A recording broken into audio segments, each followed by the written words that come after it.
자, 오후에 둘째 시간이 되었습니다.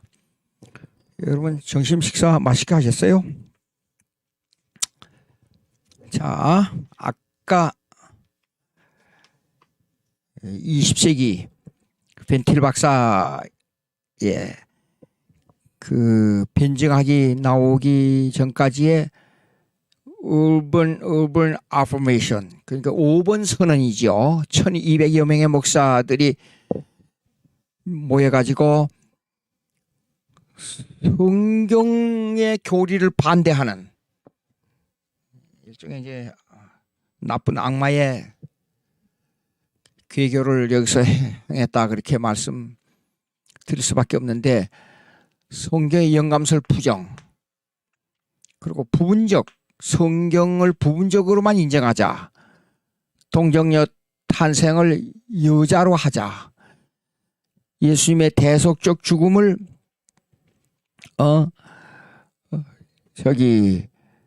하나의 3년 동안 사역한 그것만 초점을 두자. 그것만 거룩하게 여기자. 근데 그 말 속에는 물론 이거 거룩한 사역이에요. 근데 자유주의 말 속에는 언제나 여러분들이 생각하는 자유주의가 하는 말 속에 그 내용을 액면 그대로 받으면 안 됩니다. 그 속에는 다른 의미가 들어있어요. 즉 악마가 속삭이는 의미가 들어있습니다. 이게 말씀드리면 이렇습니다. 예수님이 인격하고 예수님의 사역하고는 동일선상에서 봐야 돼요. 자유주의는 이걸 부정합니다. 여러분들 이 말이 상당히 어려운 그 이해를 요구하는데요. 예수님께서 하신 사역은 예수님의 하나님의 아들 주는 그리스도시요, 살아계신 하나님의 아들 주 그리스도, 이 인격을 전제한 이 전제로부터 그의 사역이 나온다, 그렇게 이해를 해야 됩니다. 즉 예수님께서 능력을 행하신 것은, 기적을 행하신 것은 성령의 충만함을 받아서 능력을 행했다, 그게 아니고 예수님은 주님이시요 하나님의 아들 그리스도의 인격으로부터 나온 사역이다, 이렇게 봐야 된단 말입니다. 이걸 분리해서 말하는 것이 자유주의예요. 그러니까 예수님을 3년 동안 거룩한 사역은 하나님의 아들 주 예수 그리스도와 다르게 생각하자, 그 말이에요. 근데 그 말 속에 그 거룩한 역사 3년 동안의 예수님의 역사, 그거만 초점을 두자는 그 내용을 잘못 이해하게 되면 우리와 똑같이 성령의 충만함을 받아서 능력을 행했다, 이렇게 오해할 수가 있다니까요.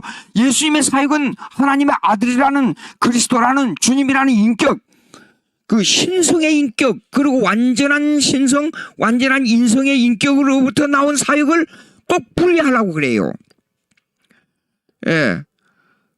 그러다 보니까 예수님의 대속적 죽음을 부정한다, 그 말이에요.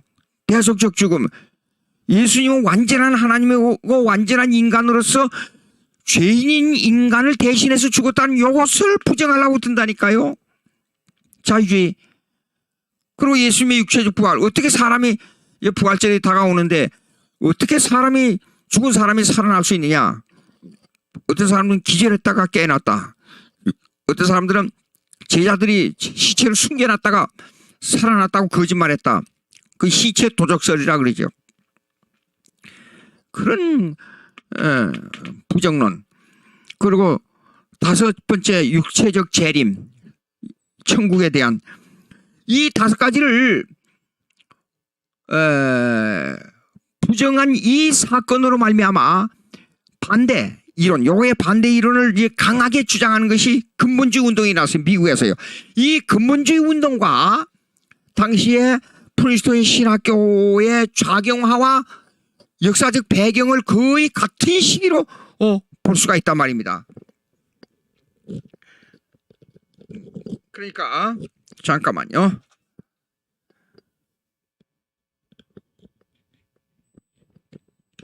예, 됐습니다. 자, 1. 성경의 영감. 성경 하나님 말씀입니다. 두 번째, 예수님의 동정녀 탄생.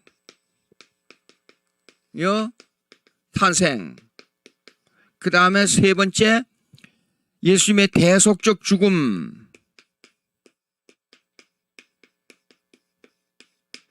그 다음에 네 번째, 육체적 부활.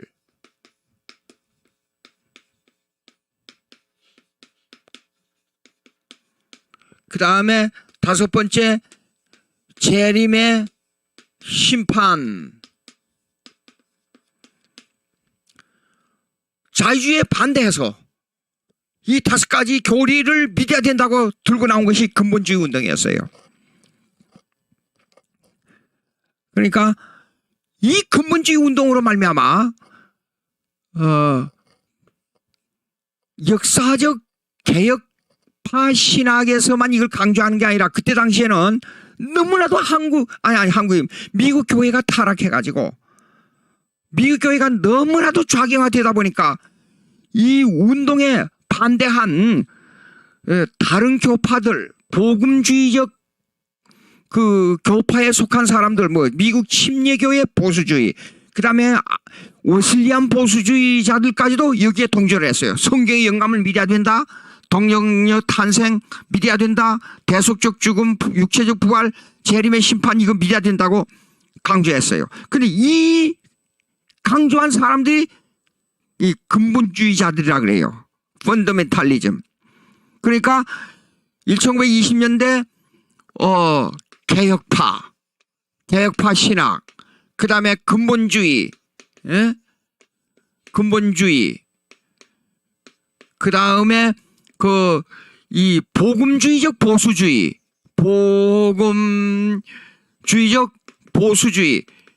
이 사람들이 한 덩어리가 됐어요. 뭉쳤어요. 그래가지고 이 자유주의 운동에 반대하고 나섰습니다. 반대하고 나선 것까지는 좋았는데 이제 한 덩어리 되다 보니까 자 보세요. 이제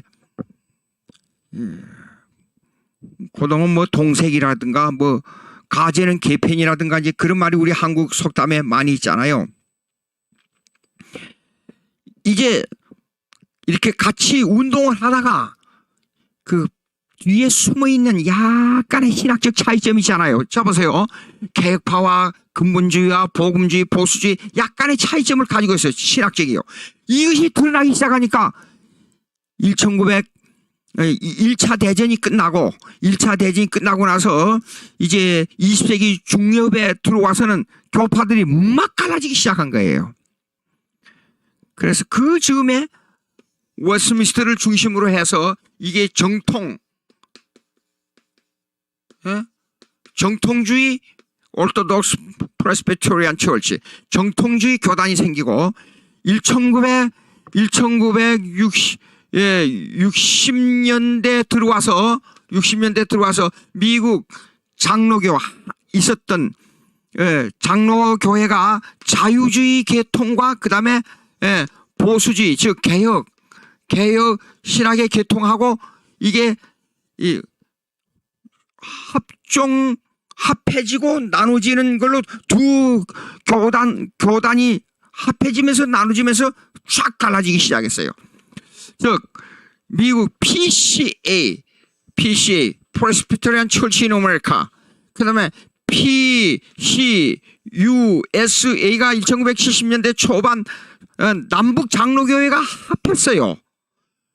이것이 한 자유주의가 되고 이것이 보수주의가 됐죠. 이런 과정을 겪고 오게 됐습니다. 근데 이제 여기서 이제 제가 변증학적으로 말씀드릴 수 있는 것은 뭐냐 그러면 이 다섯 가지 운동, 이 근본주의 보수주의 운동의 어떤 신학을 유지했으며 어떤 영향을 끼쳤느냐 하는 문제가 있어요.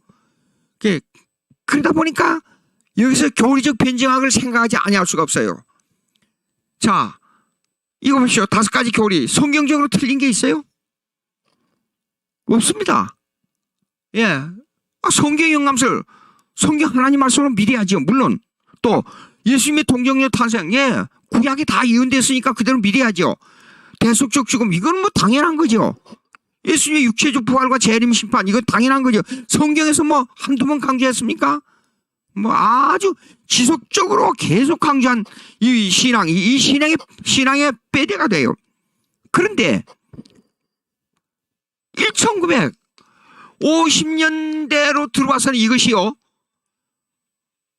이상한 방향을 일으키기 시작했어요. 그게 뭐냐 그러면 신복음주의. 예? 신복음주의로, 이거 신복음이라는 것은 니오니까, 니오, 새 것이 아닙니다. 새로. 뉴가 아니에요. 뉴가 아니고 반쪽이란 뜻이에요. 반쪽. 반쪽 복음주의화 됐어요. 이 5가지 교리가. 이 근본주의 운동이 왜 그렇게 됐냐? 여기서 이 변증학의 개념을 생각할 수밖에 없어요. 자, 여러분 이 책 읽으면 이게 나옵니다. 이거 왜 반쪽 복음으로 변화됐냐 그러면, 어디를 읽으냐 그러면 여보십시오. 여러분들이 가지고 있는 책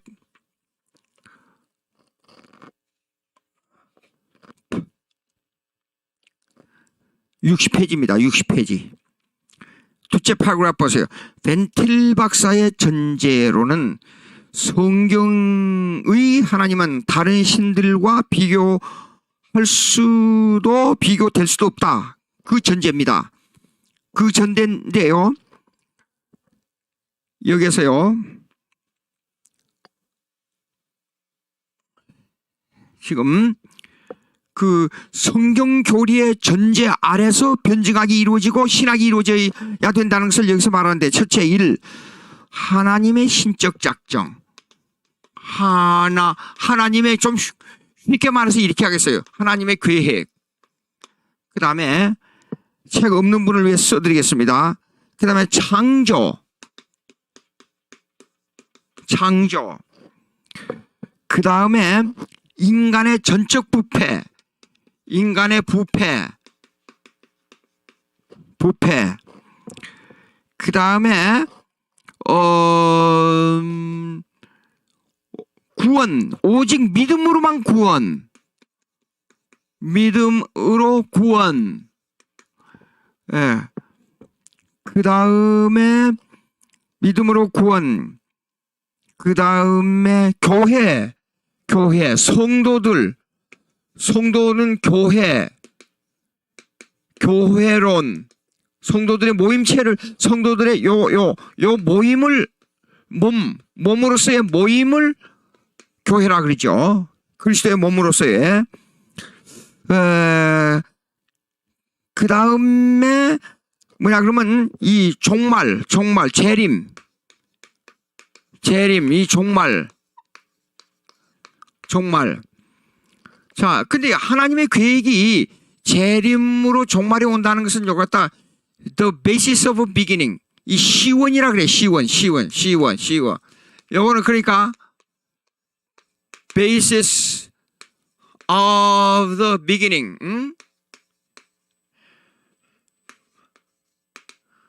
이 좀 작아서 보일까 뭐. 이거 시작. 요거 이렇게 쓰겠어요. 이거 좁아서 어떻게 하냐. 시작. 시원이라는 것은 시작의 근원. 그게 창세전에 하나님의 계획이란 말이에요. 시작의 근원이. 으로 재림 종말이 이루어진다. 이거 보십시오. 하나님의 계획이 재림 종말로 이루어진다. 근데 그 계획이 창조, 그 다음에 인간의 부패, 믿음으로 구원, 성도 교회론, 몸. 근데 보자고요. 근본주의 운동 요것은 성경의 영감, 동정녀 탄생, 이것이요, 성경에 어긋난 게 없어요. 근데 여기는 성경하고 요 전체가 기독론에만 해당돼요. 기독론에만. 그러면 신학의 타락이 어떻게 오느냐? 성경을 전체로 창조 이전부터 종말론까지 나타난 중요한 교리를 다 포함하고 있어야 변증학을 말하는 데 있어 전체적인 교리를 설명할 수 있는 겁니다. 근데 요거는 아주 부분적이에요. 그렇기 때문에 부분만 강조하게 되면 신학이 시간이 지남에 따라서 반드시 타락한다 그 말이에요. 예. 그러니까 이렇게 되면, 그래서 왜 이 좋은 교리가 이 교리가 분명히 성경적으로 맞는데도 불구하고 1950년대에 들어와서 이것이 신복음주의, 반쪽 복음주의로 변해버렸느냐 하는 이유는 성경 전체를 교리학적으로 간파하지 못하는데 그 원인이 있는 거예요. 예. 그래가지고 1960년대 넘어오고 70년대 넘어오면서 이것이 미국 이 교계에서 이 교리가 차츰 사라지기 시작했어요. 그러니까 우리가 항상 강조하는 것이 뭐냐 그러면 역사적 신앙 고백에다가, 예? 역사적 신앙 고백에다가 초점을 둬야 된다 그 말이에요. 그 역사적 신앙 고백은 이제 말씀드리겠어요. 역사적 신앙 고백은 그 신앙 고백서 혹시 필요하신 분은 제가 지은 책 교회사적으로 교회사적 입장에서 본 그 신앙 고백서라고 책이 나와 있습니다. 그 책은 고대 신조부터 개혁 신조, 오늘날의 신조까지를 총망라해서 기록해 놓은 거예요.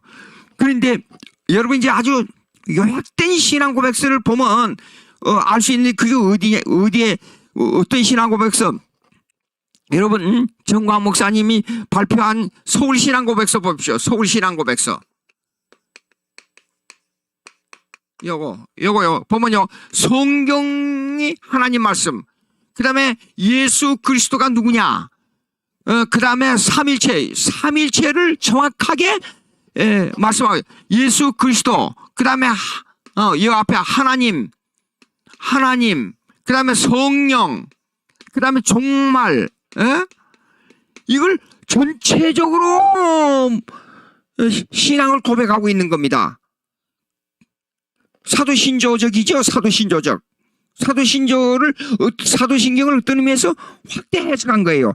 이것이 이 신앙 고백서를 바로 설명하는, 성경을 바로 설명한 신앙 고백서 중심으로 비기독교적이고 반기독교적인 이 요소들을 공격해서 기독교화하는 것이 변증학이라 그 말입니다. 이거 꼭 맹심하시기 바랍니다. 그러면 이제 벤틸 박사는 성경의 전제를 말하지만은, 다시 벤틸 박사는 성경의 전제를 말하지만은 이거는 역사적 신앙 고백서를 변화하는 것이다. 다시 한번 말씀드리겠습니다. 신앙 고백서는 뭐냐? 그 제가 지금 책 교회사적으로 본 그 신앙 고백서에 다 나옵니다만은 다시 한번 말씀드리겠어요. 고대 신조는 5가지가 있어요. 고대 신조 5가지. 1. 사도신조. 그게 우리가 외에는 사도신경은 있잖아요. 우리가 외에는 사도신경은 오늘날 우리 개혁파 신학이라고 말하는 서울신앙고백서도 마찬가지로 보면 그 사도신경의 확대 해석이에요. 사도신경에. 그러니까 오늘날 우리의 신학은 사도신경의 확대 해석입니다. 그 신앙고백서입니다. 사도신조, 그 다음에 니케아 신조, 그 다음에 3. 칼게돈 신조, 그 다음에 4. 콘스탄티노플 신조, 콘스탄티노플 신조, 그 다음에 5. 아타나시우스 신조. 이 신조들은 고대 신조 5가지잖아요. 근데 이 신조들은 그 요점이 2가지예요. 예수님의 인격론입니다. 인격론. 그다음 두 번째, 삼위일체의 인격론이에요. 예. 이 두 가지를 중심으로 해서 왜 이 두 가지만 이렇게 나올 수밖에 없었냐? 그때 당시에는 주후 500년까지 5세기까지 이루어진 이 고대 신조는 당시에 초점이 뭐냐면 예수님이 어떤 분이냐 하는 거였어요. 거기다 초점을 맞췄어요. 그러다 보니까 예수님의 이성 일인격이 나오게 되면 자연히 예수님의 인격론이 어디로 이어지냐 하면 삼일체론으로 이어져요. 요거 최종 고대 신조의 집합체라고 할 수 있는 아타나시우스가 44개 조항으로 되어 있지만은 44개 조항을 아주 요약하면 이렇게 돼요. 첫째, 예수님의 인격에 있어서 예수님의 인격은 완전한 하나님, 그 다음에 완전한 인간,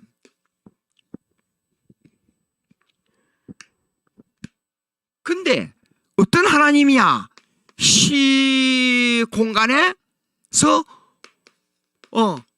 볼 수 있는 하나님이에요. 볼 수 있는 하나님. 그러면 인간은 어떤 인간이냐? 우리와 똑같은데, 이 하나님의 본체, 하나님과 똑같은 분이에요. 하나님의 본체인데 시공간에서 볼 수 있는 하나님. 인간도 우리와 똑같은 인간인데 죄가 없으신 인간이에요. 예. 그런데 이제 삼일체로 돌아가 봅시다. 삼일체는 뭐냐 그러면 이 두 가지가 있어요. 온탈로지컬, 그러니까 존재론적 삼일체가 존재. 예? 론적 삼위일체예요. 존재론적 삼일체. 이 말이 무슨 말이냐 그러면 하나님의 존재론적이니까 동시존재. 그 다음에 동일권능, 그 다음에 동등영광.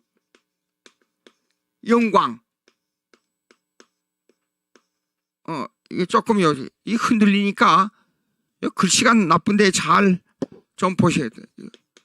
바라면 동등영광. 하나님 아버지가 제일로 위고 그 다음에 아들이고 그 다음에 성령이고 그게 아니에요. 동시존재, 동일권능, 동등영광. 이게 삼일체 하나님의 이거 본체론적 존재론적 삼일체라 그래요. 근데 여기서 이제 우리가 알아야 될 게 뭐냐면 혼돈하는 게 있어요. 그렇다면 왜 오늘날 우리가 성령님을 믿어야 되고 성령님에 의해 우리가 역사가 이루어져야 됩니까? 하는 질문이 나올 수 있어요. 그 질문에 대한 해답이 뭔가니 에카나미코. 에카나미코 보면 경제가 아니라 이 조화라는 뜻이에요. 그 에카나미코. 에카나미컬 트리니티. 이걸 번역이 참 잘 됐어요. 경세적 삼일체라 그래요. 경세적. 예. 이 경세적 삼일체는 무슨 뜻이냐 그러면 이렇습니다. 경세적 삼일체는 하나님은 아버지로서의 사역이 있고 그 다음에 아들은 아들로서의 사역이 있는데 이 사역은 하나님 아버지는 이걸 계획하신 하나님. 그 다음에 아들은 이 사역이 있는데 이 계획을 완성하신 하나님. 그 다음에 성령은 이 사역이 있는데 이걸 갖다가 구원을 완성하신 예수님의 구원을 우리 심령 속에 적용하신 하나님. 이것이 경세적 삼일체라 그래요. 그래야 아버지의 사역, 즉 아버지의 이름을 가진 하나님은 계획하시고 아들의 이름을 가진 하나님은 완성하시고 그 구원을 계획하신 대로 완성하시고 그 다음에 그 구원을 계획하신 대로 완성하신 그 구원을 구속, 예수님께서 행하신 것은 구속이라 그래요. ransom, 값을 주고 샀다는 뜻이에요. 그러면 이 구속의 완성을 우리에게 구원으로 적용하시는 하나님은 성령이라. 그렇게 말하는 이 삼일체론적 개념입니다. 경세적 삼일체. 근데 이것을 총괄적으로 고백한 신조가 고대 신조예요. 왜냐하면 그때 당시에는 예수님이 누구냐 하는 문제가 주체를 이루었기 때문에 이렇게 될 수밖에 없었어요. 그 역사적 배경이 그렇습니다.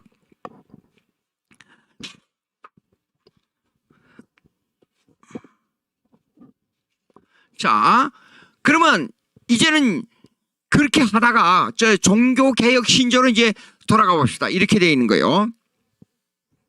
자, 종교개혁 신조로 돌아가게 되면 제네바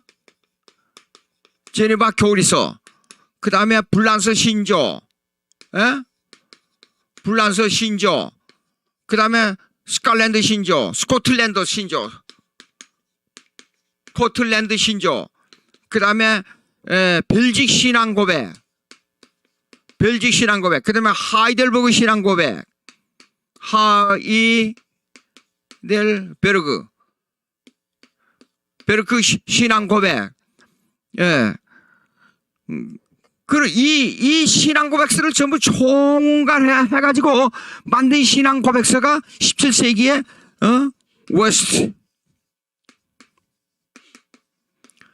웨스트민스터 신앙 고백이에요. 근데 웨스트민스터 신앙 고백서를 여러분 꼭 읽어보시기 바라요. 반드시 읽어보시기 바라요. 이거 보면 여기에는요, 왜 칼빈이 유명하냐 그러면 이 문답식 교리는 세계 교회사에서 칼빈이 처음 만든 건데 그 문답식 교리를 칼빈 것을 인용해 가지고 만든 교리가 웨스트민스터 신앙 고백, 소요리 문답, 소교리 문답, 그 다음에 대교리 문답, 교리 문답으로 돼 있어요. 문답식으로. 예, 근데 그 칼빈이 그렇게 천재예요. 그 웨스트민스터 신앙 고백서에 33장으로 돼 있어요. 그리고 이 교리는 이건 평신도들을 가리키기 위한 교리지만은 이건 조금 수준이 높아요. 이 33장의 교리는요. 근데 여기서 알 것은 뭐냐면 교회 정치가 나오고 그 다음에 국가관이 나와요. 국가론. 이게 아주 중요합니다. 근데 참된 기독교인은요, 국가, 경제, 사회, 문화까지 하나님의 주권을 위해서 일할 의무가 있다는 걸 여기서 말하고 있어요. 칼빈의 사상을 그대로 받아가지고 기독교인 정치하지 말라. 그거 좀 이상해요. 혹시 제가 기독교인이 정치하지 말라는 말에 대해서 대항하기 위해서 제가 기독교인이 왜 정치에 적극 참여해야 되는가 해서 교회와 국가론 책을 제가 지금 써냈는데 시중에 돌아다니고 있습니다. 한번 찾아서 읽어보시기 바라요. 그 세금 문제, 그 다음에 질병 문제, 국방 문제, 교회가 어떻게 우리가 국가 정치에 참여해야 되냐, 이런 것을 전부 설파해놨어요. 좀 보시기 바라고요. 거기에는 또 제가 꼭 추천해서 말씀드릴 것은 주체 사상을 강하게 비평해놨어요. 그러니까 정치에 참여한다는 말은 기독교 사상을 가지고 어떻게 실생활에 적용해야 되냐 그 말입니다. 정치라 하는 것은 그냥 어디 가서 그냥 정당에 가입한다 그런 뜻이 아니에요. 우리의 신앙이 실제 생활에 사람이 사는 것은 다 정치가 있어요. 그런데 수백 년 전에 이 웨스트민스터 신앙 고백서에 국가론이 나온단 말이에요. 교회 정치가 나오고요. 예? 실생활에서 거기에는 결혼에 관하여 또 어떻게 하느냐 이런 구체적인 내용들이 나와요. 이 웨스트민스터 신앙 고백서가 꼭 성도들은 읽어봐야 할 문제라고 생각해요. 예. 이 종교개혁 신앙 고백은 고대 신조에 대한 예수 그리스도와 하나님에 대한 신앙 고백의 기초 위에서 성경 전체를 배대화해서 만든 신앙 고백서입니다. 그러면 이것을 이 개념에서 기독교 변증학으로 넘어가 보자고요. 기독교 변증학. 변증학은 뭐야 그러면 사실상 신앙 고백 쪽으로 볼 때는 이 내용을 변화한 것이 기독교 변증학이에요. 이 내용을. 예?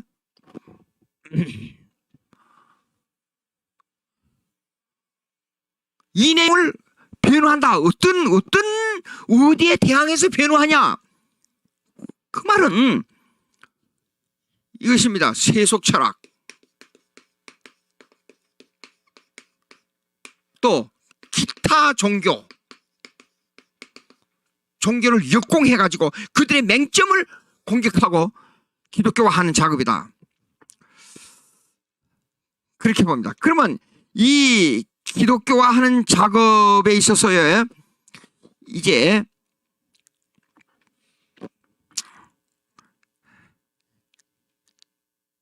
인식론을 좀 보겠어요. 인식론. 여기서 인식론.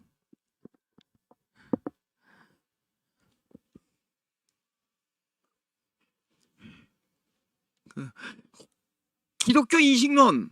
그렇게 되면 어떻게 생각하냐면 하나님이 누구냐? 하나님이 어떤 분이냐? 신에 대한 인식론입니다. 신, 하나님. 하나님에 관한 인식론이에요. 예. 그러면 이것을 하나의 도표로 그려보겠습니다.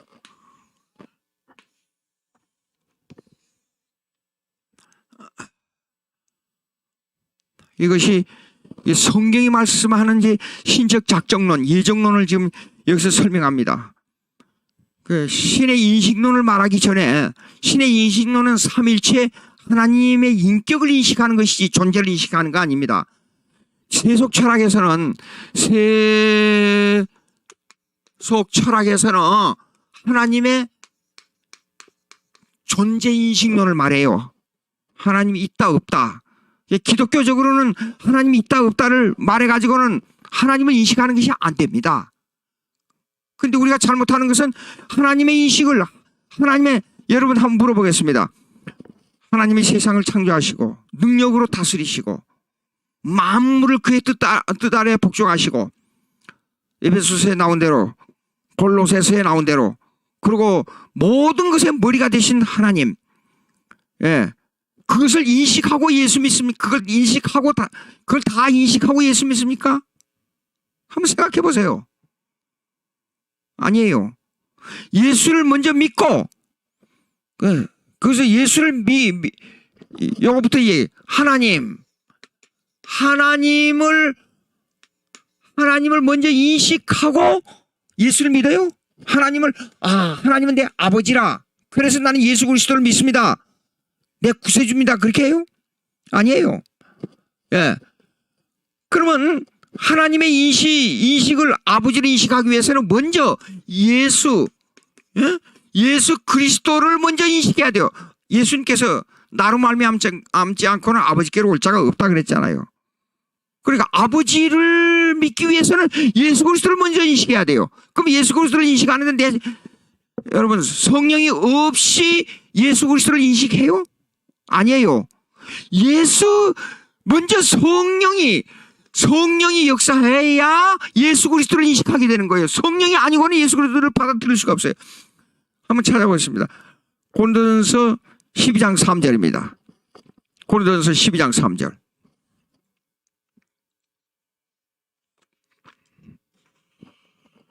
고린도전서 12장 3절. 그러므로 내가 너희에게 알게 하노니 하나님의 영으로 말하는 자는 누구든지 예수를 저주할 자라 하지 않고 또 성령으로 아니하고는 누구든지 예수를 주시라 할 수 없느니라. 보십시오. 성령에 의해서 예수를 구세주로 믿는단 말이에요. 그러니까 우리가 내 편에서 가만히 생각하면 이렇습니다. 내가 예수 믿고 그리스도를 구세주로 받고 그 다음에 하나님을 아버지로 받아들인다. 내 편에서는 그래요. 근데 먼저 하나님 편에서는 이렇습니다. 성령이 역사해야 예수 그리스도를 믿고 예수 그리스도를 통해서 아버지에게 나아가는 거예요. 예. 이것이 기독교적 인식론이에요. 이거는 뭐냐 그러면 하나님을 우리는요 삼위일체로 인식하는데 이걸 인격적으로 받아들인 거예요. 인격적으로. 그 인격적으로 받아들인 게 뭐예요? 하나님이 저 하늘 위에 계신다. 그걸로 끝나지 않고 우리는 하나님을 아버지로 받아들여요. 아버지. 예수님은 능력의 예수님, 십자가에 죽으신 예수님. 그게 아니라 그 십자가에서 구속하신 그 구속이 내 심령 속에 예수 그리스도가 구세주로 와야 돼. 구세주로. 예? 구세주로. 예. 구세주로 와야 되고 이 구세주로 오므로 말미암아 하나님 아버지께 나아간다 그 말이에요. 그러니까 삼일체 하나님을 아버지라는 인격, 예수님을 그리스도를 구세주라는 인격, 성령은 내 마음속에서 나를 지배하시고 인도하시고 보혜사 역할을 하시는 하나님. 인격적 교제예요. 예. 그런데 이 존재론적 개념을 가지고만 하나님을 증명한다는 것은 세속 철학이나 타종교에서는 그래요. 근데 기독교만 삼일체 하나님을 인격적으로 받아들인 겁니다. 예. 자, 그러면 이제 요걸 받아들이는데 하나님의 존재론을 여기 얘기해 봅시다. 하나님의 존재론을 여기서요. 하나님의 존재를 연구하기 전에 하나님이 계시다 물어보겠습니다. 혹시 하나님의 존재,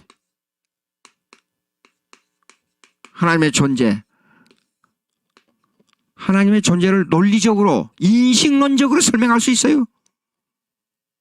논리적 인식론이 뭐냐? 에피스테몰로지.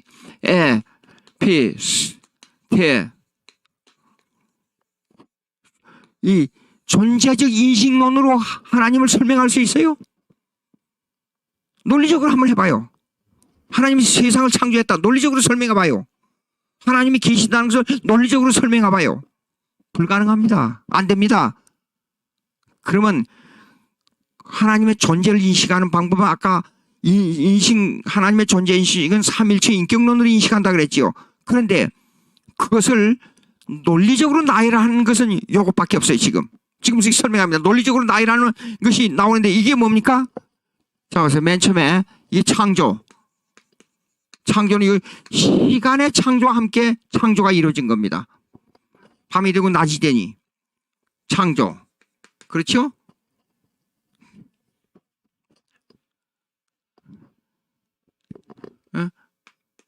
창조.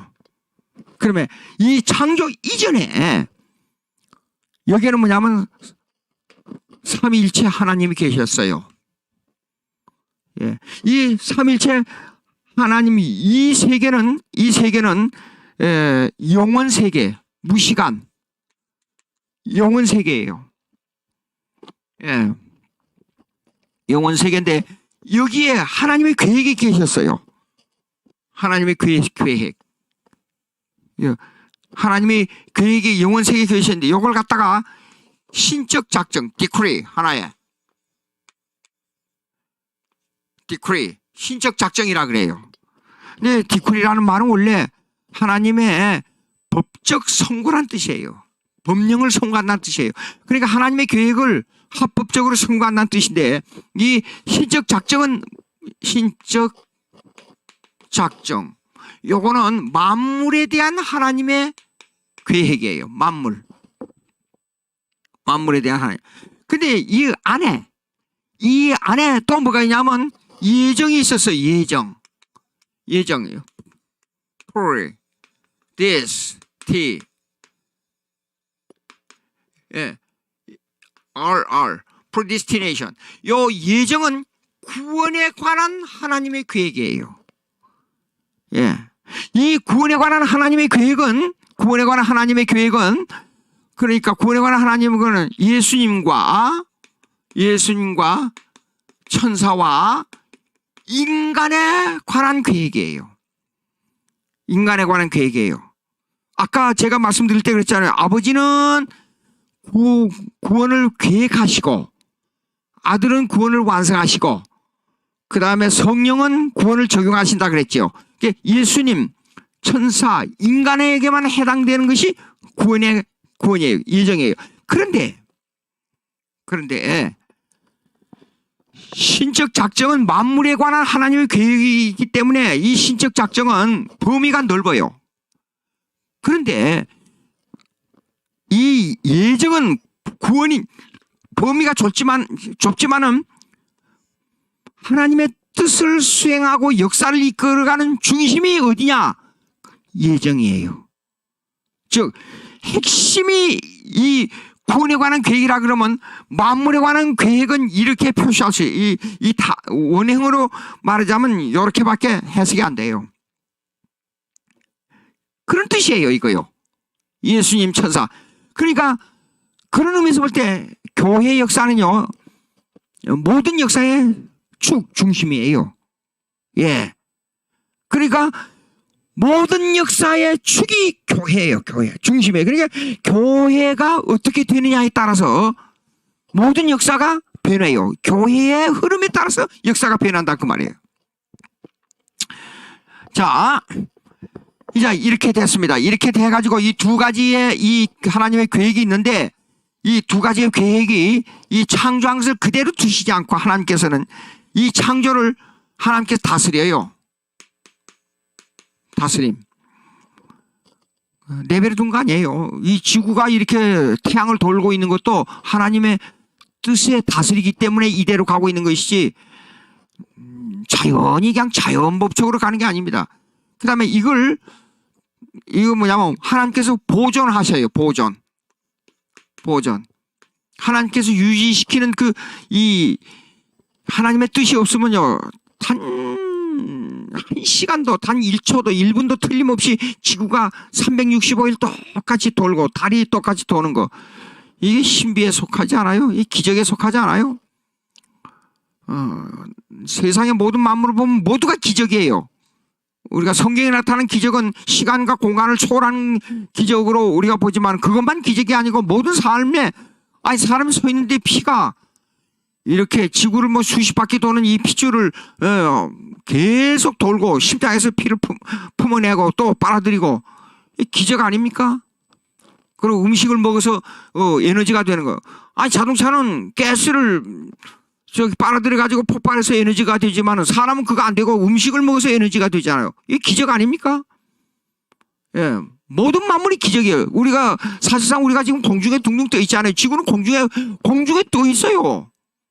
근데 우리가 서 있으니까 땅에 서 있는 거예요. 이게 공중에 떠 있다는 걸 생각해보면 이거 우주적인 입장에서는 그 많은 별 중에 조그마한 별 하나예요. 근데 그에 우리가 떠 있잖아요, 지금. 기적 아니에요? 예. 소는 풀을 먹어야 살 수 있고, 사자를 잡아먹어서 살 수 없고, 사자는 꼭 고기를 먹어야, 사자가 어떻게 풀을 뜯어먹고 살아요? 기적 아닙니까? 예. 자, 이건 무슨 얘기예요? 이 얘기하다가 또 그렇게 됐네요. 그러니까 이걸 하나님의 다스림, 보존, 그리고 섭리, 프로비던스. 섭리란 뜻은 뭐냐? 그러면 요거는 금방 이해가 되는데 섭리란 뜻은 뭐냐면 이 계획이 시공간 속에서 시공간 속에서 구체화되는 것을 섭리라 그래요. 섭리. 그러니까 여기 또 경륜이 나오죠. 경륜은 뭐냐면 이 구체화되는 이 섭리를 행정적으로 집행하는 것을 경륜이라 그래요. 그 행정적 집행이 뭐냐? 또 질문이 나올 거 아니야? 행정적 집행이. 그러면 이 행정적 집행은 주위의 사람, 환경, 조건, 물건 이런 것을 적당하게 조정해서 시공간 속에서 이루어진다 그런 뜻이에요. 예?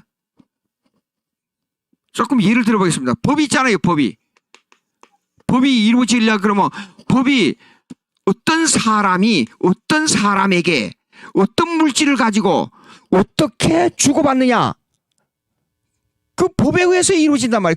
이 법을 떠나게 되면 불법이 돼서 범죄가 된다 그 말이에요. 그러니까 이 지구상에서 이루어지는 모든 섭리가 사람에 의해서 그 다음에 물건, 환경, 이런 경제적 조건, 기후 이런 게 의해서 뜻에 따라서, 즉 법, 하나님의 법인 뜻에 따라서 이루어지는 집행을 경륜이라 그런다고 말이에요. 오케이. 그래서 이걸 갖다가 영어로는 administration을 해. 그래요.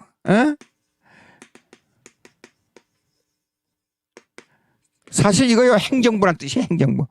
administration. 자, 이제 이렇게 됩니다. 근데 여기서 조금 이제 설명할 게 있어요.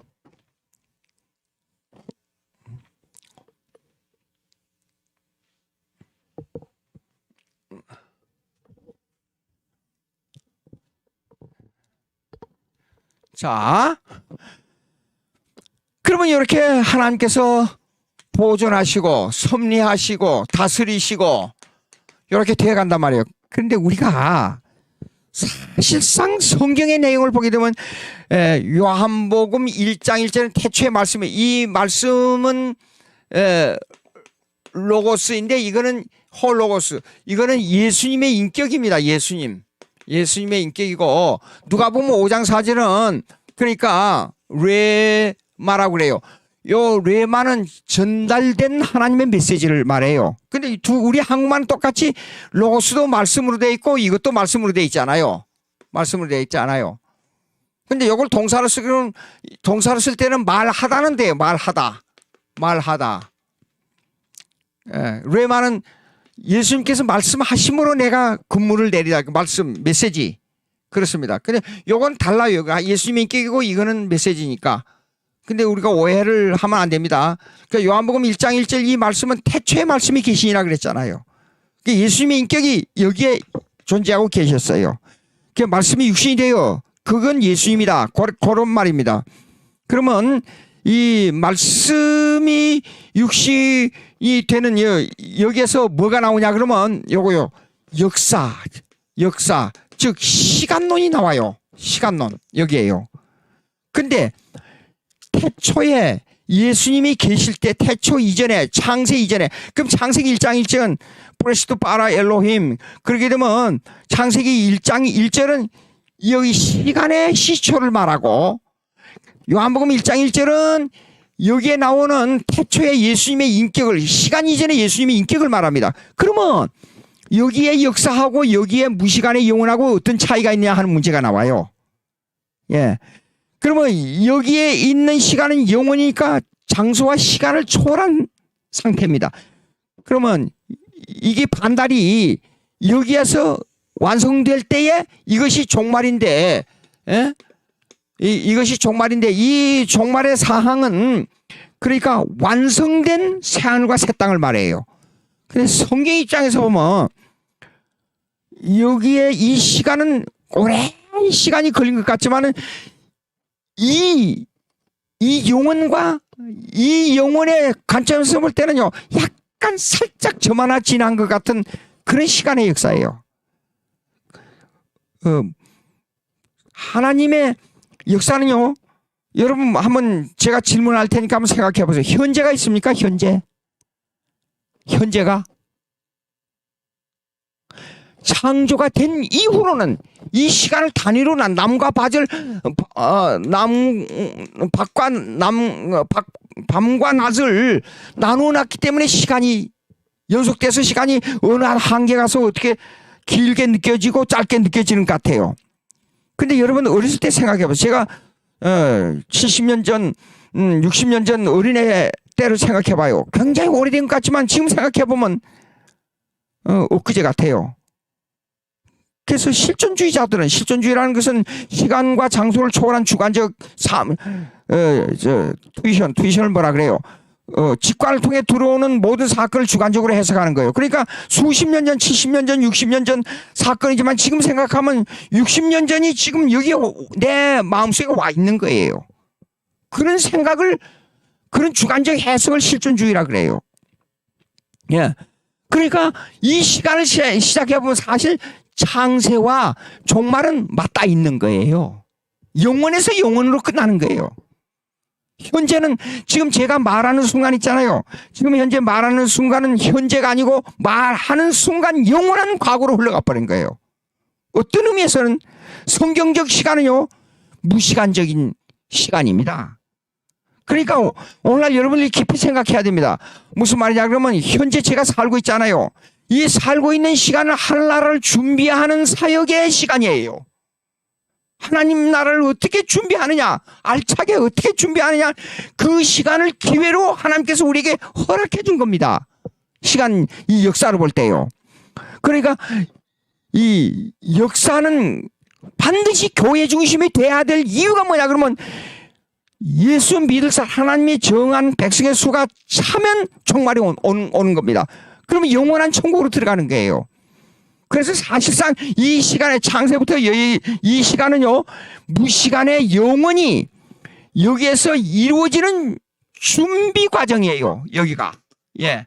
어떤 의미에서 여기가 우리가 사는 데 있어 무엇을 즐거움을 느끼고 뭘 어쩌고저쩌고 하는 게 아니라 고행이 되든 즐거움이 되든 간에 편안한 마음으로 고행이 와도 하나님을 사랑하고 즐거워도 하나님을 사랑하는 마음으로 하나를 준비하는 기간이에요. 예, 이 역사. 근데 여기에서 이제 이 하나님의 존재를 이렇습니다. 하나님의 존재를, 이거는 이렇게 말하지만은 하나님의 존재를 증명한다고 이제 들어가 봅시다. 변증학적으로. 여기서 하나님의 존재를 증명한다는 요 내용은요, 이렇습니다. 여기에서 이 존재 증명을 논리적 또는 합리적으로 불가능해요. 존재 증명을요. 그러면 어떻게 살아있는 하나님을 증명하느냐? 삼일체 하나님을 인격적으로 받아들이는 것이 하나님의 존재를 증명하는 것보다 앞서야 된다 그 말이에요. 그러니까 세속 철학이나 다른 종교에서는 이걸 모르니까, 삼일체 하나님의 인격론을 우리 인격 속으로 받아들인다, 이것을 모르니까 하나님의 존재에서 헤맬 수밖에 없어요. 하나님의 존재 증명. 그러니까 기독교에서는 우리가 하나님의 존재랑 살아계신다, 하나님은 인격적으로 살아계신다, 그거는 말할지언정 성령의 체험을 경험하지 못한 사람은, 성령으로 말미암아 예수 그리스도를 구세주로 받아들이지 못한 사람은 이 철학적 이 하나님의 존재 증명을 철학적 하나님의 존재 증명, 철학적 하나님의 존재 증명을 어떻게 증명하느냐, 그 개념을 다르게 생각해야 된다 그 말이에요. 예? 우리는 삼위체 하나님을 인격적으로 받아들이지. 그러니까 하나님의 존재를 말할 때는 신적 작정론, 예정론, 그 다음에 시간의 역사관, 종말, 이거밖에 말할 수가 없어요. 그런데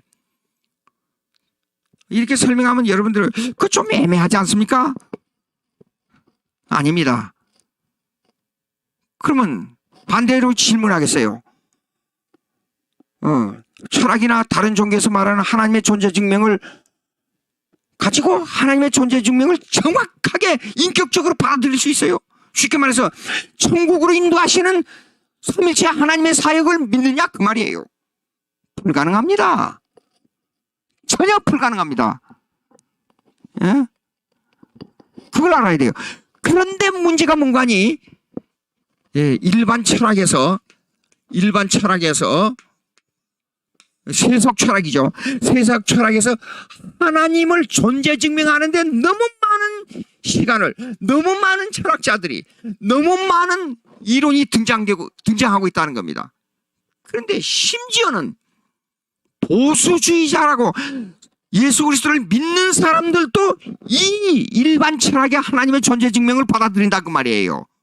이걸 구분하는 게 뭐냐? 변증학이라 그 말이에요. 자, 그러면 이제 이성주의적 신존재 증명, 세속 철학에서 말하는 일반 철학,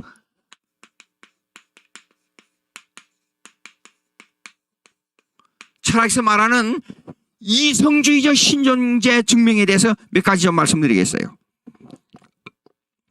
이걸 보고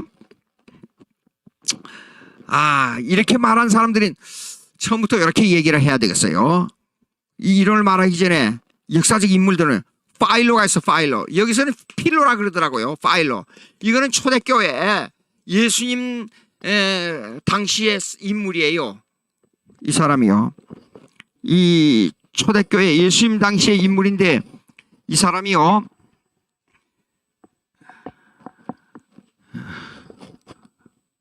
기독교와 플러스 유대교 플러스 헬라 철학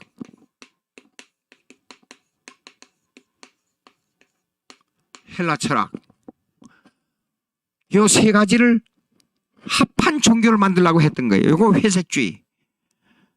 근데 이런 회색주의 오늘날 세상과 타협하는 복음주의는 반드시 나중에 가서는 자유주의로 기울어집니다. 검정색으로 기울어져요. 그리고 검정색을 개혁하기 위해서 하얀색, 순수하게 예수를 믿는 하얀색이 나오게 돼 있어요. 예. 그러니까 우리는요, 참, 여기서 잠깐 좀 얘기를 해야 되겠어요. 제가 너무 절 보고, 신학교에서 강의할 때도 절 보고 19세기 사람이라 그런 얘기를 많이 들었어요. 너무 외골수적이지 않느냐. 그리고 하나는, 저 친구들도 그러더라고요.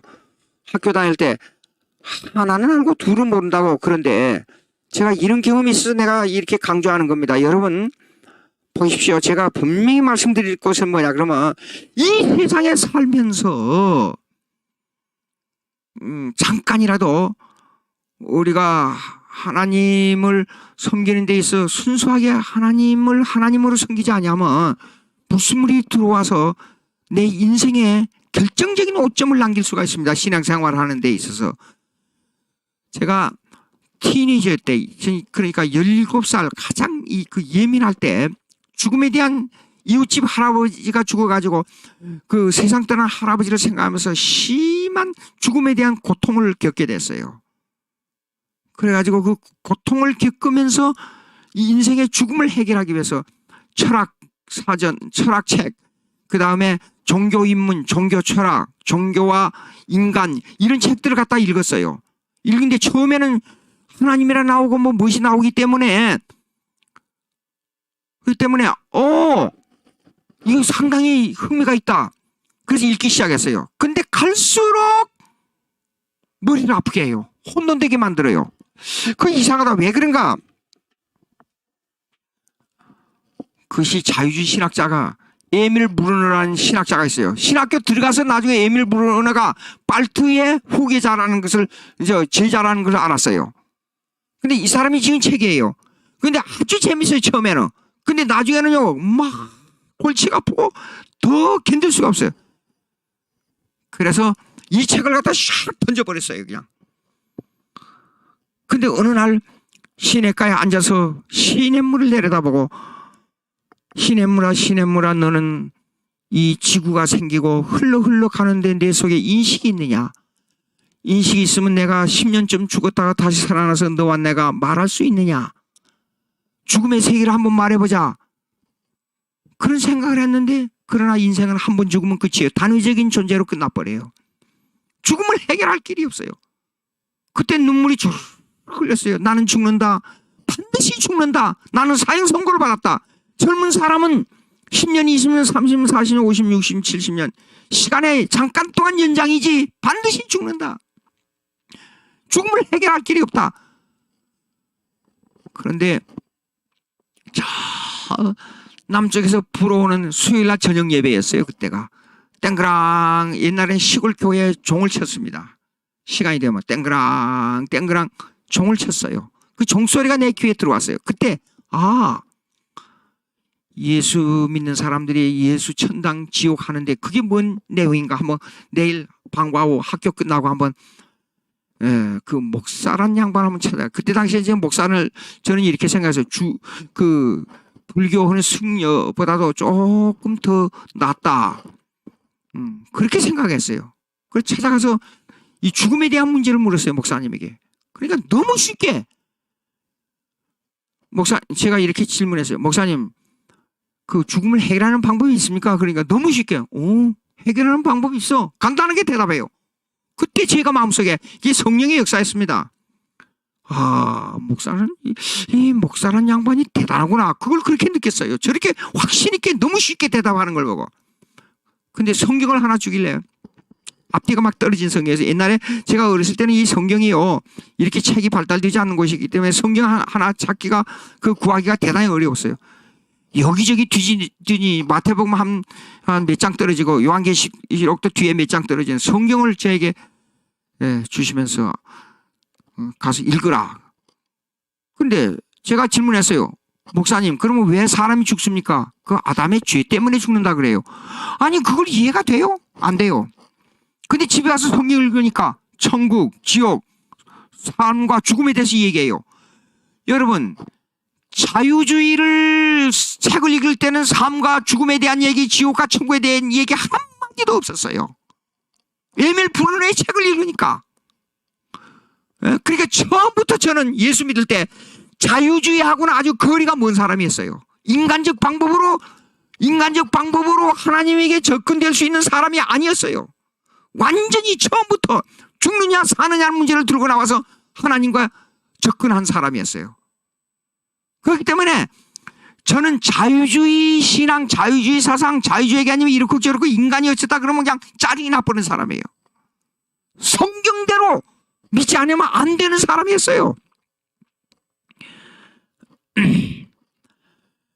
자, 그렇기 때문에 이 성경 내용, 요런 기독교, 유대교, 헬라주의 이것이 이렇게 돼서는 안 된다 그 말입니다. 그 다음에 해석주의 또 보시겠습니다. 중세에 들어와서 12세기에 타마스 아퀴나스 파일로를 통해서요. 그 다음에 18세기에 조셉 버틀러, 이 사람들요. 근데 이 사람들은 이 고전적 변증학, 회색주의 변증학을 계속 강조한 사람이었어요. 그냥 이렇게 돼서는 안 된다 그 말이에요. 자, 이러한 여파로 말미암아 2500년의 철학과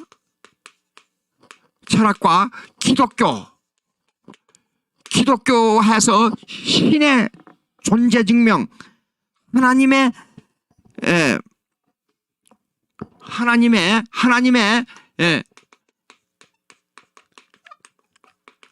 존재 증명을 기독교 변증학으로 생각했다니까. 그게 틀렸습니다. 삼일체 인격적인 하나님을 증명하고 이런 회색주의를 공격해서 이걸 깨뜨려버리고 파괴시켜가지고 이 예수 그리스도가 어떤 분이냐, 삼일체 하나님이 어떤 분이냐, 내 마음속에 성령을 통해서 어떻게 구원이 이루어지느냐, 이걸 증명하는 기독교 변증학이 돼야 돼요. 이것이 벤틸 박사의 전제주의 변증학이라 그 말이에요.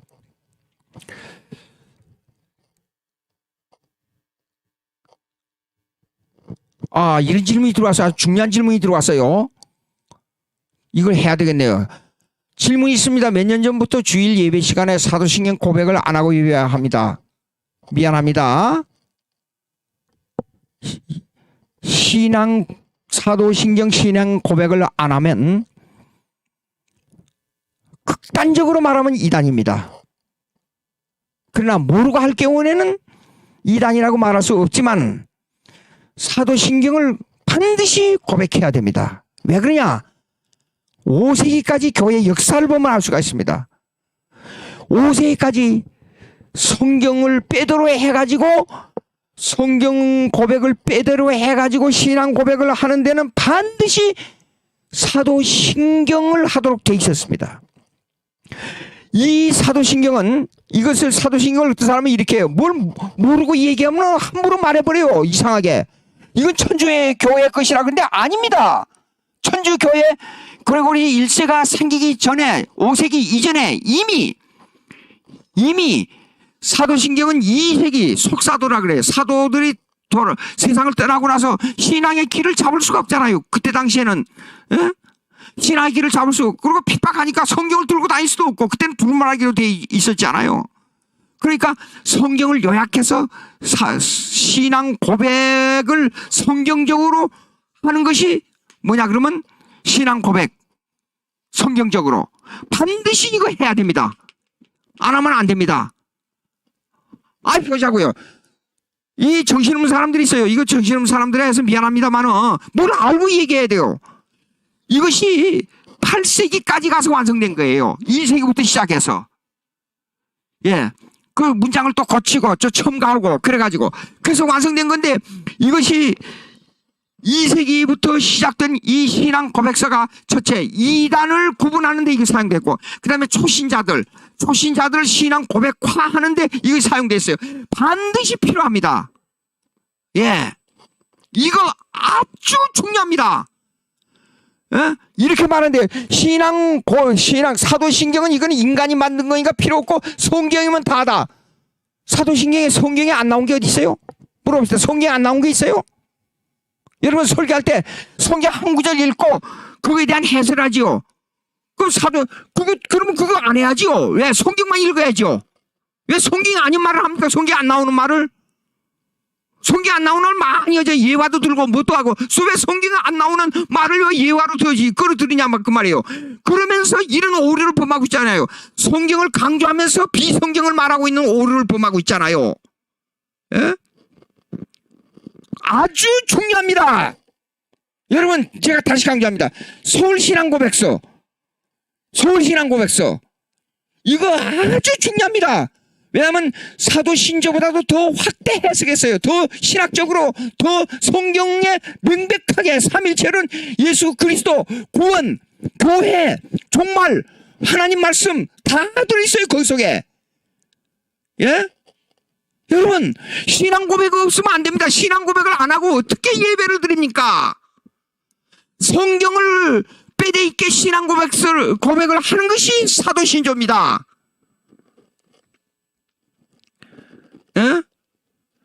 옳지. 어떤 분이 이랬습니다.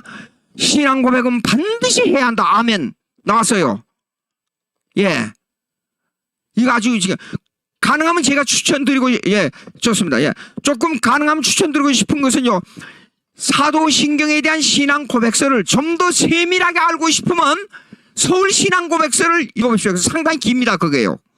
그리고 그걸 더 세밀하게 알고 싶으면 웨스민스터 신앙 고백서를 읽어보십시오.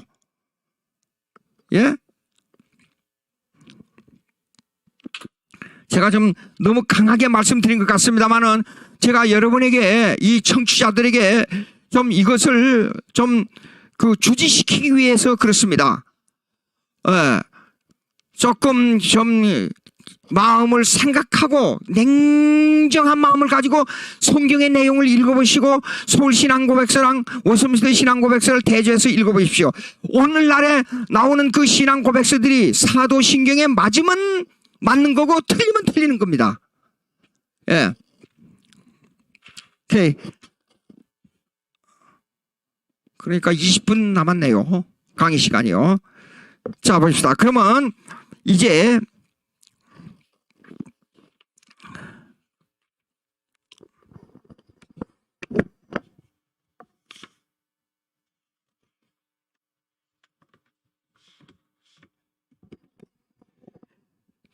여기서요, 일반 철학, 즉 세속 철학에서 말하는 신의 존재론하고 아까 우리가 말하는 인격적 하나님을 만나는 그거하고 틀리다. 이제 이런 말을 했습니다. 자, 신의 존재, 하나님의 신의 존재가 하나님의 존재론입니다.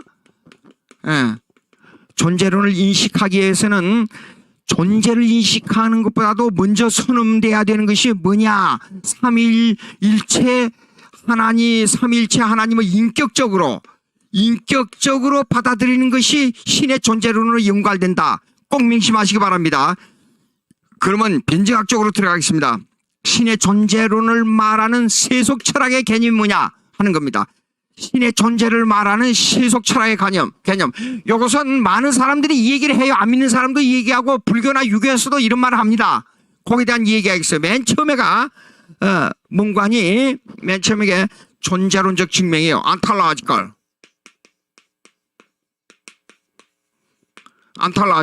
존재론적 증명이에요. 존재론적 증명. 이 사람은 안셈 디컬트. 안셈은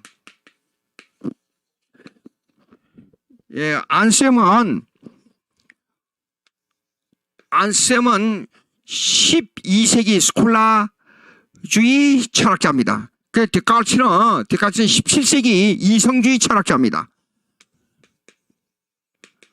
다 말해요. 하나님이 있다. 근데 존재론적 증명은 이렇습니다. 쉽게 말해서 간단하게 이게 말씀드리겠습니다. 하나님의 인식, 하나님이 계신다는 인식이 우리 속에 있기 때문에 하나님이 존재한다 그 말이에요. 맞아요? 성경 고백적으로 맞아요? 여러분, 근데 요거요 좀 설명할 테니까 들어보십시오. 이런 게 있어요. 완전한 존재, 즉 하나님의 존재지요.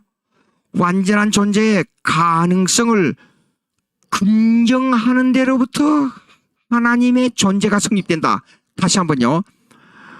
완전한 존재, 즉 하나님의 존재, 완전한 존재는 하나님의 존재니까 하나님의 존재의 가능성을 긍정해야 한다는 주장이다. 맞아요? 예. 물어봅시다.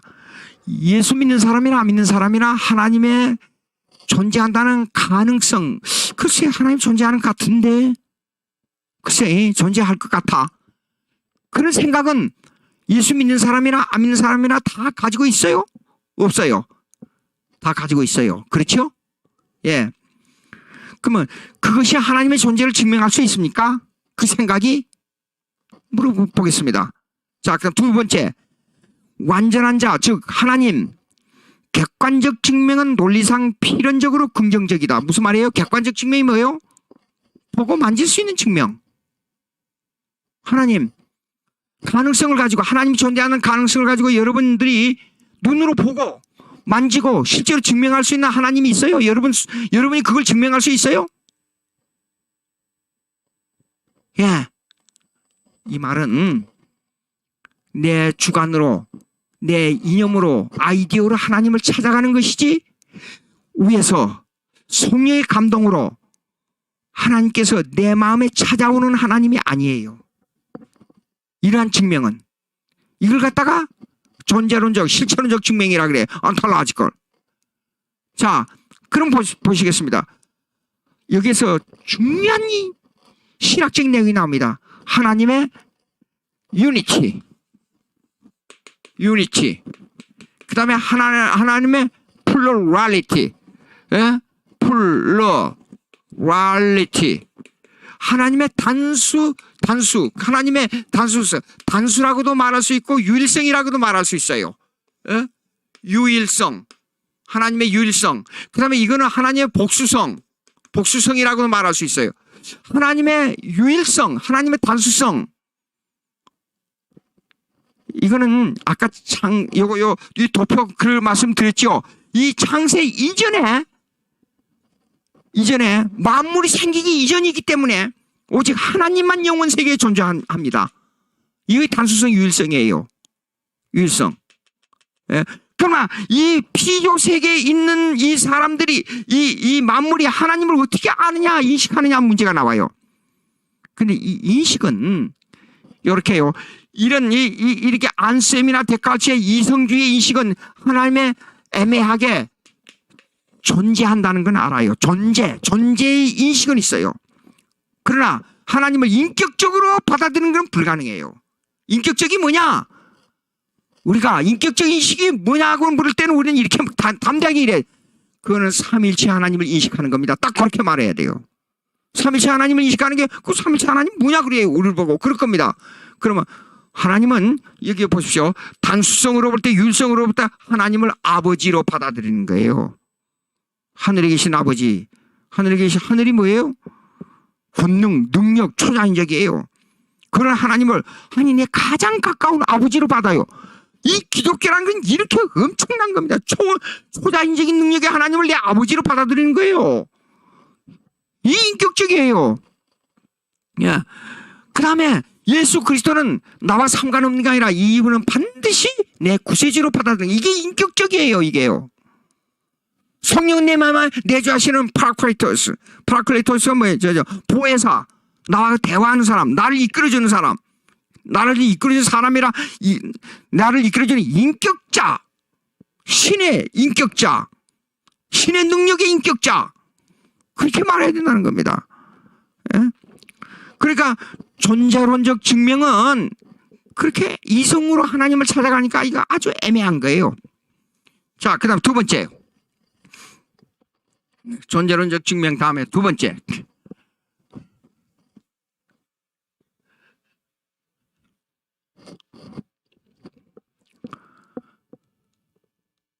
가만, 혹시 질문 있는가? 제가 몇 글이 또 올라왔습니다. 신앙 고백 해야 됩니다. 서울 신앙 고백서. 예. 주님의 보혈. 그렇죠. 성령의 역사로 예수를 알고 옳지. 예, 참 강의를 잘 듣고 계신 분이 많네요. 예, 감사합니다. 혹시 질문이 아까 보시겠습니다. 오케이. 됐습니다. 질문이 왔는가? 이게 질문을 못 받아 들으시면 이 시간 넘어가고 또 다음 시간에 또 안 들으시는 분이 계실지 모르니까 이 기회를 놓치면 안 되겠어요. 그럼 두 번째 보시겠습니다. 존재론적 증명 다음에. 자, 여기서 잠깐 설명할 게 있어요. 여러분. 모세 고민이 뭐였어요? 모세 고민.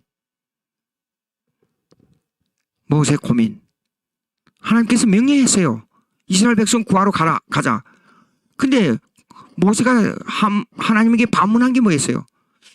그 백성들이 날 보고 하나님을 보여달라. 너희 하나님이 누구냐? 하나님이 어떤 하나님이냐? 증거를 대라. 그럴 때 내가 어떻게 해야 됩니까?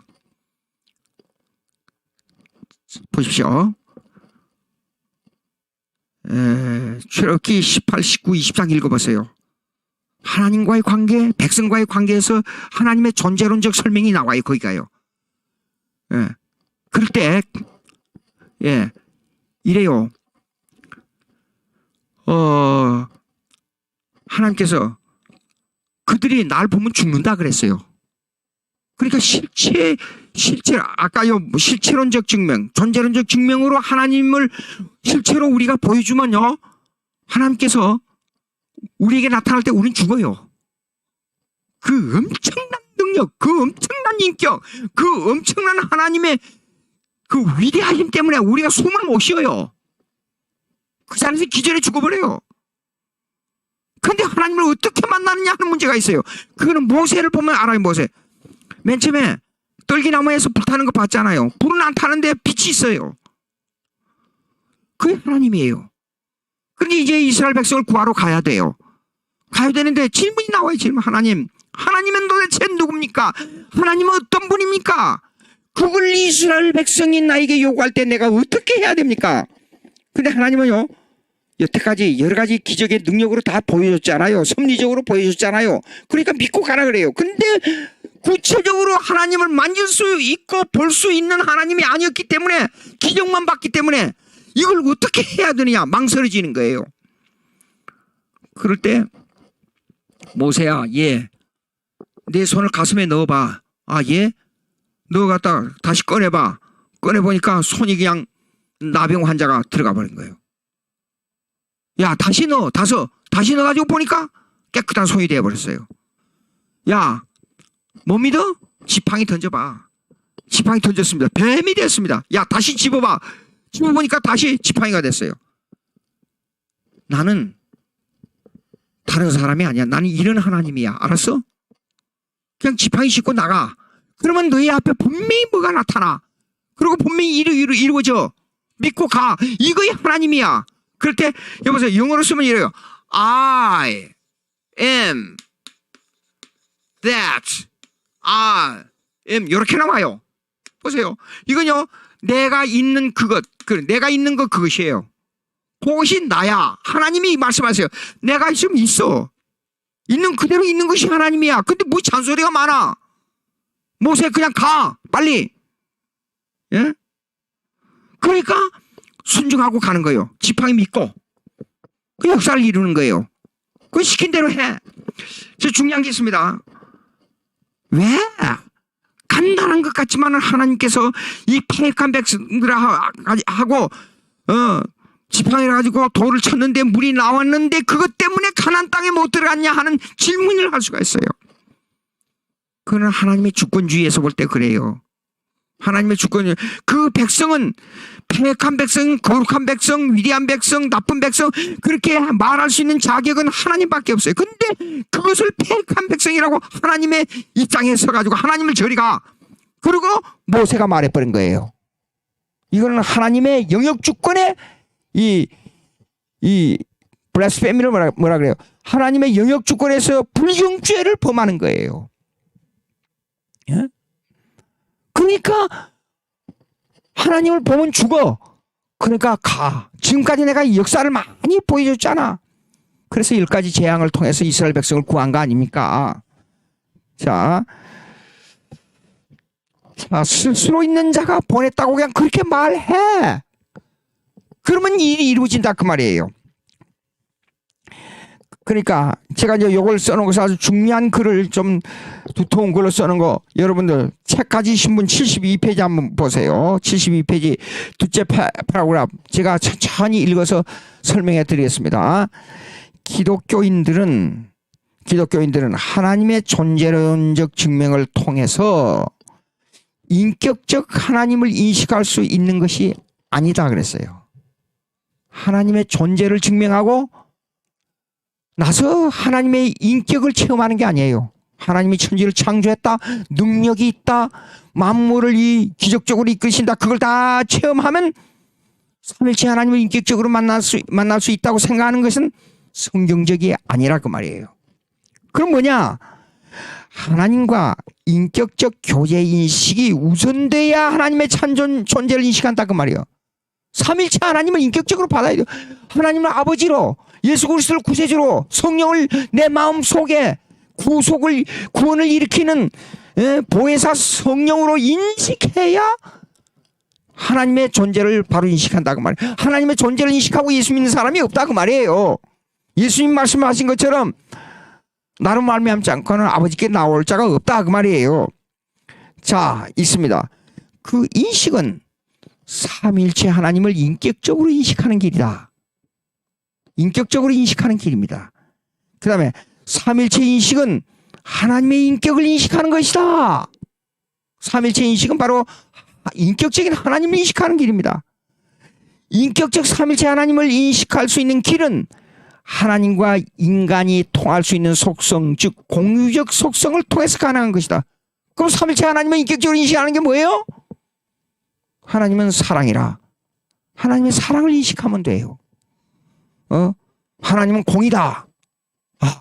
하나님은 굉에 우리 힘을 가지고 간다. 굉에 뭐예요? 하나님은 그냥 무조건 어린애처럼 막 뛰노는 것이 아니라 하나님의 인식은요, 두려움도 있어야 돼요. 하나님의 사랑과 함께 해야 돼요. 하나님은 반드시 행한 대로 갚아주신다는 하나님을 인식해야 돼요. 하나님은 절대로 하나님 앞에서 공짜가 없어요. 예, 일한 만큼 받아요. 어떻게 복음을 전하느냐에 따라서 우리 후손들도 어떻게 복음이 전해지느냐 하는 복이 오게 돼 있어요. 예. 그럼 이 공유적 속성이 뭐냐? 공유적 속성은 하나님의 거룩, 하나님의 공의, 하나님의 사랑, 하나님의 은혜, 이걸 인식하면요, 여러분 그걸 바로 인식하면 눈물 나와요.